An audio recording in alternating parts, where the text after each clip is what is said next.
Hiya howdy, it's Nikki, your unproblematic drama queen, and welcome back to your basic white girl blends in with her basic white walls.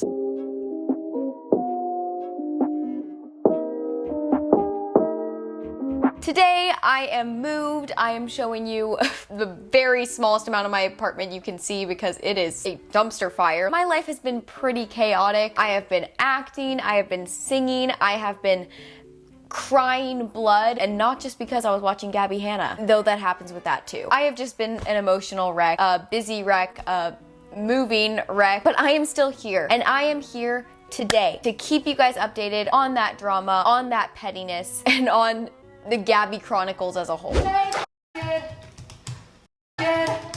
However, today is not all about Gabbie, as much as she would like to make us believe that.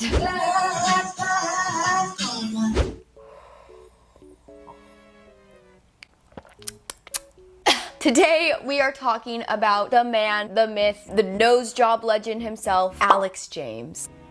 I left the tag in this. I told you I'm not organized. Alex James has been on the internet for I think as long as Gabbie. I honestly don't know. They started together and then Gabbie became a little clout chaser and left his ass, and they had some beef. Serious beef allegations. Rotten meat with this man, and it was not good, and it is all coming out now because she enabled the beast. This will just be a little series, Gabbie. Should I do a little docu-series? Maybe it'll be a part 1, part 2, part 3. I feel like I'm in a docu-series making kind of mood. If the beast is a giant crazy talking teddy bear in blue. Y'all, I'm sorry this is my first YouTube video back, but I know, just like you know, if I would have been posting anything else other than addressing this woman, y'all go, where's the Gabbie? What? She said you hit her. If you don't understand what I'm talking about, which honestly I don't blame you, Alex, from my knowledge, which isn't much, from about a week ago now, maybe like 5 days ago, estimation, decided to put out a little tweet, because he was getting a ton of hate from the Gabbie stans. I mean, they were threatening him with death threats, they were being assholes, they were being the most toxic fan base I think you could ever think of, and it was just bad. So he decided enough is enough. He's making an expose series on Gabbie Hanna.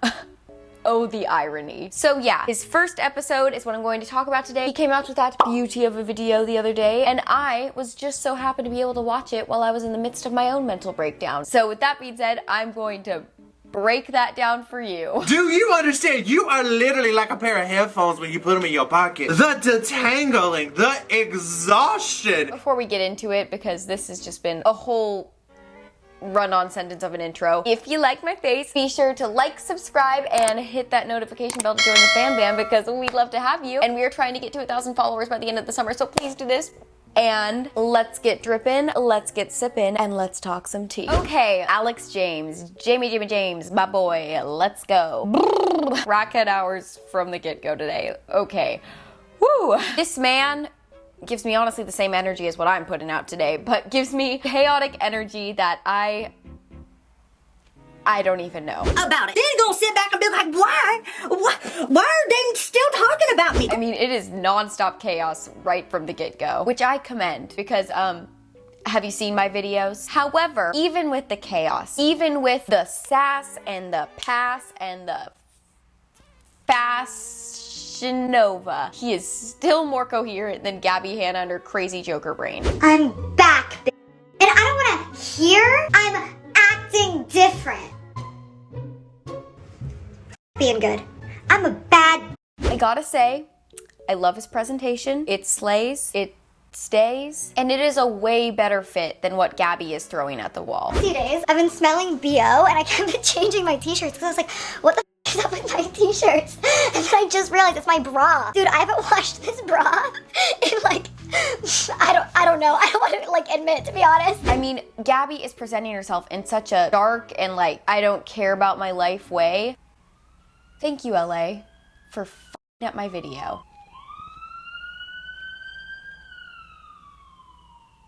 Are you done? What was I saying? Oh yeah, Gabbie's hobo look. Yeah, Gabbie has a very much hobo chic look about her, and she just doesn't seem to really try. Not to shame Gabbie. Women are beautiful without makeup. Women slay whatever day, but damn, all I gotta say are these spot the differences are getting harder and harder. Sorry. I'll go throw myself in the trash. And oh my God, literally we are less than 5 minutes into the video and Alex is spot on. But now that her veil has been lifted and y'all are seeing her as she truly is, what she has been doing for years, not just Jessie, it is 90% of the people that Gabbie Hanna has worked with or come in contact with. Him, Jessie, Joey, even freaking Trisha are just on the dot, solid with their evidence. They are bars to the wall. I don't even know what that means. They can prove what they're doing, unlike our little friend Gabbie Hanna, and they are here to give us the clarity we all have been longing for. If you want to leave YouTube, there's the door. But stop trying to bring everyone into the shit that you caused. And then what did you do? You go and make a YouTube video saying, I never should have called Alex a bad person immediately when I said it. I'm done.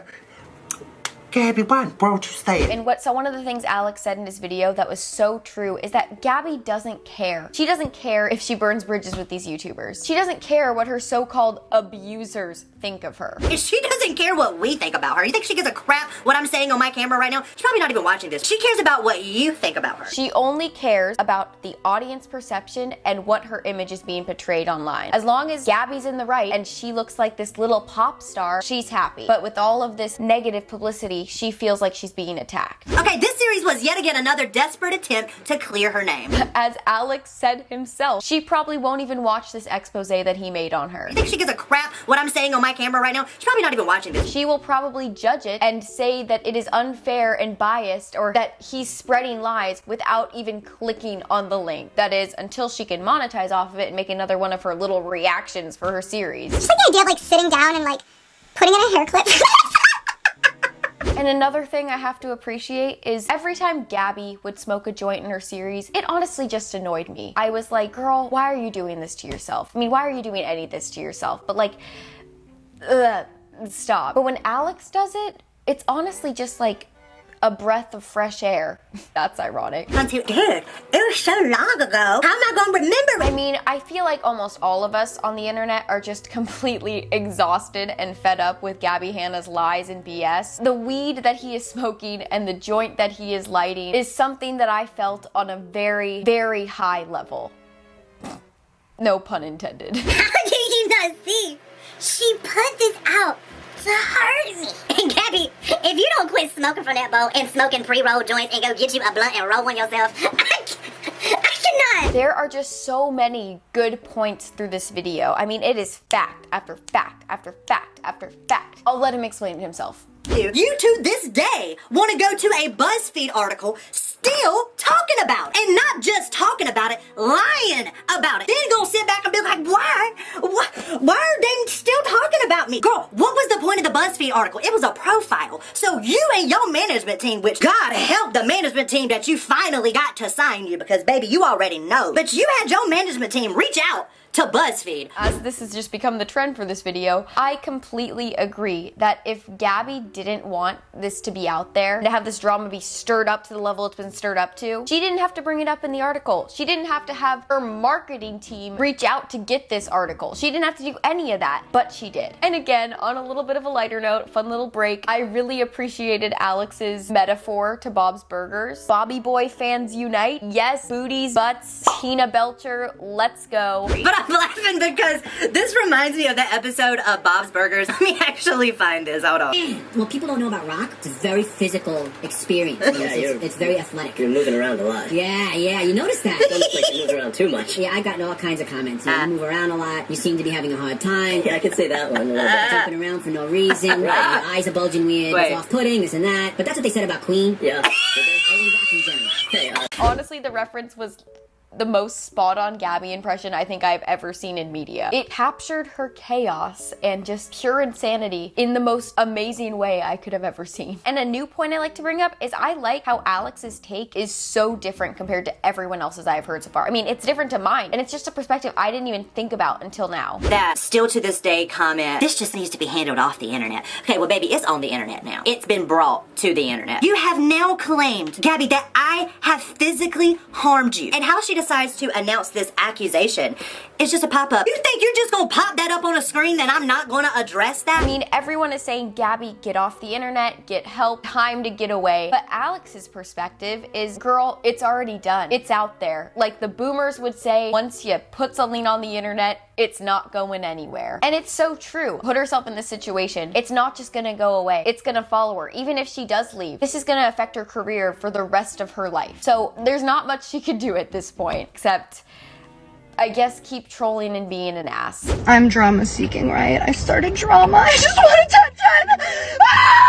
And then he goes into the whole explanation of the whole Lipo drama and how he's a hypocrite for saying that he didn't want Lipo and then going and getting it and saying it was a car crash that gave it to him. And it was still just as confusing as when I heard it in the Gabbie Hanna video. That I told her to get a nose job, which I have already addressed in a video. Absolute insanity. The second thing was that I told her to get Lipo. You wanted the doctor's name, you wanted his number, you wanted to know how much it was, you wanted to know what areas I had done. And in the midst of all that, you're saying like, I need to get some, right? I need to get some. And my comments back to you, which has never changed, is just like, girl, if you want Lipo, if you want a nose job, go get it. But that also could be because I'm listening to their voices on 2x speed and I feel like I'm watching Alvin and the Chipmunks times 10. I didn't even want to tell my fan base that I got a nose job in Lipo, let alone telling one of my best friends at the time to go get one. For the lawsuit, like, of course I was suing. I was suing everybody. I was suing all the drama channels, Jesse, Trisha, Alex, Jen, like, I was suing everybody because you had to. And, like, dead ass, it was slam dunk. However, I still was able to make some sense of the story, as sensical as the story was to begin with, and the tables seem to be in his favor. The cards, what am I saying? The cards seem to be in his favor. Definitely am leaning more towards the Alex side. Whether it be watching Gabbie's video or his, there wasn't that much new evidence. It just seemed more logical to be on Alex's side, and Gabbie was just being petty and annoyed,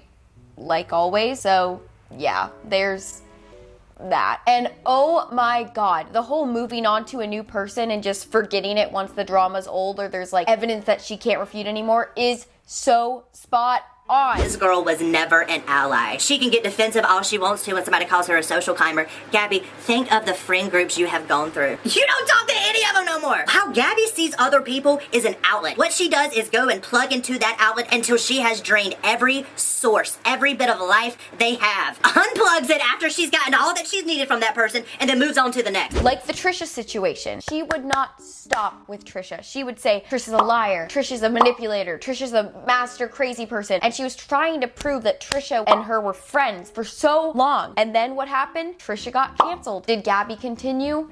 No. There was no reason for Gabbie to further the drama. There was no reason to get those clicks anymore. She knew that Trisha was canceled, so she didn't care. She is this clout-chasing personality who moves from person to person to person because she wants attention. Just like with Joey and Jesse. When there was literal proof to serious allegations going against her, she had to shut up. There was nothing else that Gabbie could say to save her ass. You have made the decision to have the interactions with career support that you have had. Rather than just sit here and say you lied, you're bringing up our past and talking about that I privated videos. Gabbie, we're not here talking even about my 2019 video anymore. This has become so much more than that because of how much you've lied.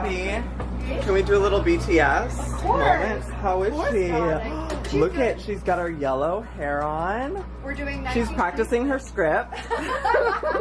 Filling out my medical information. And the whole points he was bringing up about suing and Gabbie threatening to sue over freaking ghosts that he said were in her house when he had literal allegations of her blackmailing him is insane. You have never sent my lawyers any papers. And let me just tell you, if you ever were to send my lawyer papers, he would laugh in your face. I will sue your ass. Okay, the stuff you are saying about me, I can actually sue you for. So, what are you gonna sue me for? Oh, Judge, he freaking told me there was a ghost in the hotel room. Put him in prison! Judge, this woman called me one night using a voice changer app, pretending to be my hacker that she already knew about because she got the account back for me 2 years prior. And she made me completely degrade and humiliate myself. And if I did it, he was going to release all of my photos. He said he had access to all of my accounts, banking accounts, everything. And he told me that I was done. I mean, it is insane. The proof he has against her is serious. The proof she has against him is laughable. I mean, Gabbie is basically just evolving into a Karen at this point. I'm claiming that today. Gabbie Hanna's hair keeps getting shorter and shorter. Her temper and craziness keeps getting higher and higher. She is just in the process of evolving into her full form of Karenism. Back! And I don't want to hear I'm acting different. And just to go further into this, the whole murder psycho voice note that Gabbie sent to Alex in order to blackmail him It's disgusting. I am start trying to build a new career path. Jared Drama, have a good day. Who's that? What's wrong? What happened? I am. What do you mean? The person who's been hacking me this entire time, that was them. Like, I'm fucked. They have everything. They've just told me they have everything. Your Honor, this woman has now gone on the internet and said that I have physically harmed her with no proof. Is that defamation of character? I can sue. Gabbie gets on this whole high horse dumpster fire about how Jesse blackmailed her and is ruining her life and is this crazy master manipulator who does psycho killer actions. When Gabbie, you have literally done literal voice changing psycho killer actions to Alex. You have, oh my God. Oh my gosh. And then Alex goes into pretty much these definitions that explain Gabbie. I don't really know what it's from. It's like the power or something definitions. I'll just have him explain it because it literally sums up Gabbie Hanna within less words than one of her author's notes on her series. Number 1, they gain power by destroying others. It is like an adrenaline rush when they win over someone. They manage to get into positions of authority and are difficult to displace once there. They are controlling, manipulative, and bossy. They can be warlike in their personality so that they are intimidating, or they can be so sweet, so perfect, deceitful, timid, and sneaky. Oh my God. Oh my sweet Jesus. Every point Alex brings up is a slam dunk Kobe. Number 5, they are never wrong. They recruit others against their victim. They're narcissistic, self-important. While they can tend to be oversensitive themselves, they have no concern for the feelings of others. And can I just say amen to the no more narcissist on YouTube? If I hear that word come out of a Gabbie's mouth one more time, I will shoot myself. And every single quote that this man reads from this Bible of Gabbie Hanna is holy. Number 8, they lie and believe their own lie. They are impulsive, fail to plan ahead, and are chaotic at times. Number 10, they lack remorse after hurting someone. Then they justify the harm. Number 11, they are consistently irresponsible in their behavior in other areas of their life. Number 12, they are irritable, aggressive, and can be quick-tempered. They fail to conform to social norms. They have their own ways. And oh my God, the whole therapist section of this video, I'll just let you watch. It is insane. I know I keep saying that word, and I'm just ruining it like freaking Gabbie did a narcissist, but it is insane. Anyways, number 14, psychological counseling will not help them since they deny what they are. She's even admitted that she doesn't tell her therapist, the person she's paying for, to tell her the truth, to tell her about herself. To be completely honest, and this is like not advice that I'd like to give people because I think that I'm a very particular case. I actually found that I was holding myself back a lot in therapy because my social anxiety was so bad and my fear of being somebody that I didn't want to be was so bad that I was holding myself back a lot. Like my mom has borderline personality disorder. One of my biggest fears is being like her. So I would hold back pieces of information that would make me feel like, oh, well, if I say that, maybe that will confirm this thing that I'm so afraid of. It was just really hard for me to break that boundary. So when I started talking to a camera by myself, just kind of freely speaking, which is what my new channel is, I was able to do it without fear and without hesitation because I knew that I had the edit. She don't even tell her the truth. If she don't tell her therapist the truth, you think she gonna sit back and tell y'all the truth? And y'all were the ones that's paying her bills? And then he brought up a point that no one, again, has brought up. I thought it in my head. I mean, the way that Gabbie treated her boyfriend is just so controlling and manipulative, and it's just like cringy and like uncomfy, and I'm just glad that man got out when he did. He ran for the hills, and I do not blame him. They pick passive men so that they can dominate them. Like I'll be snarky or something, and I was like be irritable or be in a bad mood, and like he doesn't get in a bad mood about it. He's just like, you're pretty unfazed, unless you just don't express it. You don't express it? Oh, I wish you would. I don't want to be me. And at 20 minutes is when I kind of started to space out, not because Alex is boring in the slightest, but because this whole story as just a whole is just really, really freaking draining. And then Alex goes into the fact that Gabbie keeps pulling out this drama and being like, you're bringing it up. You're this dark, disgusting manipulator. How dare you do this stuff to me? When it was literally in 2017. She doesn't even say she remembers stuff from 2017. So why is she getting all butthurt about it when she has an opportunity to make money on a series about it? But this happened in what, 2017? Do I need to remind y'all what was happening in 2017? That was the year I moved back to North Carolina. That was the year I found out that my entire team was stealing hundreds of thousands of dollars from me. I was still adjusting to breaking up with my boyfriend 2 months prior. That was the year I finally found out what in the heck was going on with my brain. That is still on my channel. I have a couple stories about that on my channel. And that was also the year where I was a few months fresh into my spiritual journey. I can assure you the last thing on my mind was Gabbie effing Hanna's dramatic crack addict behavior. He was younger. So were you, Gabbie. People mature over time and learn, but clearly you haven't. The world does not revolve around you, hun bun. Oh, I love this point so much. Alex brings up all the butthurt comments that Gabbie's been making about how brands don't want to work with her and labels are dissing her. All of these things are against her, and it's like, Gabbie. They are not leaving you because the tabloids are exploiting you in the wrong light. It's because of you. Gabbie just does not understand. She just cannot get why nobody in the industry wants to work with her anymore. Not just talking about people, the influencers. I'm talking about brands. And damn, the fact that she has been kicked out of 3 apartments with roommates, one being like family friends, the tea is coming out and it is hot. Let me just say this, that girl's first 9 months in LA, she got kicked out of 3 of her friends' places. One was mine, which we'll talk about. The second one was Jesse's, and a third one was a friend that she had back home. And then he talks about the Gabbie stans, which I mentioned earlier, gave him death threats for being just as bad as MAGA people. The Gabbie stans are truly just the lost souls of the internet. Don't harass Alex. Don't harass Jesse. Don't harass Trisha. I mean, don't even harass Gabbie. Don't harass anyone. And we finish off the video with Alex kind of teasing what's to come. Teasing the tea that him and Gabbie have. Pretty serious from what I'm getting at, and has been provoked up until this point. This is a series I can get down with. Down with the sickness, down with the dickness, and I am ready. I am off the Gabbie Chipmunk train and choosing the James Junction. Alex James, not the child predator. Anyways, guys, that was the Alex James video. As the end of all these videos go, my voice is dead. Okay, wow, it is really dead. I'm going to go get some water. If you guys enjoyed this video, feel free to like, subscribe, hit that notification bell to join the fam bam, because we are trying to hit 1,000 followers by the end of the summer, babies. Also follow me on TikTok because I'm almost at 200K. Anyways, it's been Nikki. It's been good. It's been cool. I'm gonna try not to cry blood. I'm bad at talking. I will see you in the next video. Bye.